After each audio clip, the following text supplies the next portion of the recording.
இன்றைய தினம் எதிர்க்கட்சி தலைவரும் ஜனாதிபதி வேட்பாளராகவும் இருக்கக்கூடிய கௌரவ சஜித் பிரேமதாச அவர்கள் எமது கட்சிகளை சந்திக்க வேண்டும் என்று தனிப்பட்ட ரீதியிலும் ஒட்டுமொத்தமாகவும் விடுக்கப்பட்ட அழைப்பை ஏற்று இன்று அவருடைய காரியாலயத்தில் தமிழீழ விடுதலை இயக்கம், தமிழ் மக்கள் விடுதலை கழகம் ஆகியவர் நாங்கள் எங்களுடைய கட்சியைச் சேர்ந்த பிரமுகர்கள் நாங்கள் சந்திப்பில் ஈடுபட்டிருந்தோம்.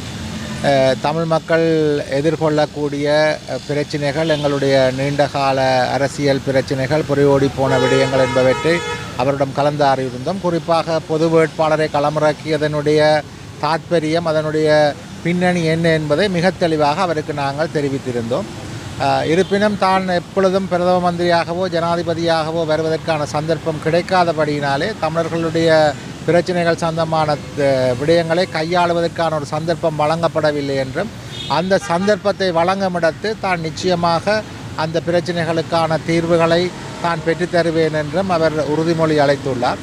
இந்த விடயங்களை நாங்கள் எங்களுடைய பொது கட்டமைப்பு உறுப்பினர்களோடு இந்த செய்திகளை நாங்கள் எடுத்து சென்று கலந்துரையாடி மீண்டும் எங்களுடைய பேச்சுக்கள் ஜனாதிபதி வேட்பாளரோடு எதிர்காலத்திலும் தொடரும்.